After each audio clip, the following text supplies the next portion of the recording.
It was not an easy ride to see this from this.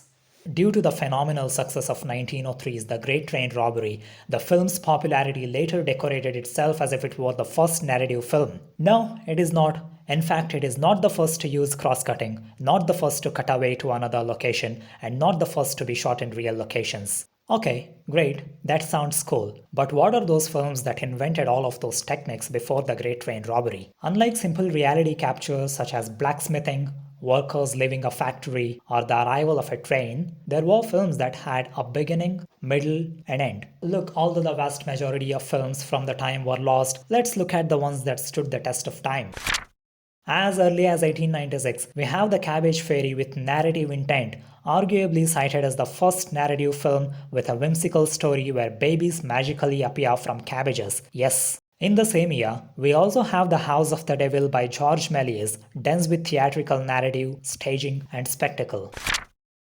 The Kiss in the Tunnel, interestingly from 1899, cuts from an exterior moving train to an interior carriage of a couple sharing a kiss, and back to the exterior moving train, an early narrative cut. George Méliès that same year releases The Dreyfus Affair. Although not considered cross-cutting or cutaway in the modern sense, it rather shows us events in location 1, 2, 3, 4, 5, 6, 7, and 8. 20th century, Grandma's reading glass begins to cut from a mid-shot to an extreme close-up and back, an eyeline mesh that creates subjectivity. Attack on a China mission of the same year incorporates a reverse angle cut, cause and effect editing, and features at least 24 performers. So this year, Fire narrates a chronological chain of events that we would later see in the Great Train Robbery.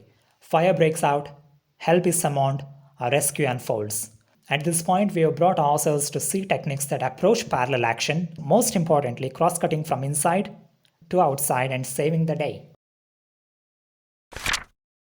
1902 marks an arrival of something experimental, out of the box, well, out of the world to be precise, a classical, fantasy, sci-fi action extravaganza, a trip to the moon.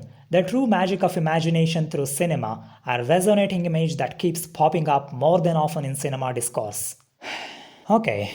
So what did Edwin Porter's The Great Train Robbery actually do in 1903? It did much more. To actually make things clear and simple, we can only appreciate what is good by recognizing what was absent before, right? Personally, after having watched quite some films that came before, then watching this film amplified the impact. Yes, it created visual interest, anticipation, very strong visual interest in the audience.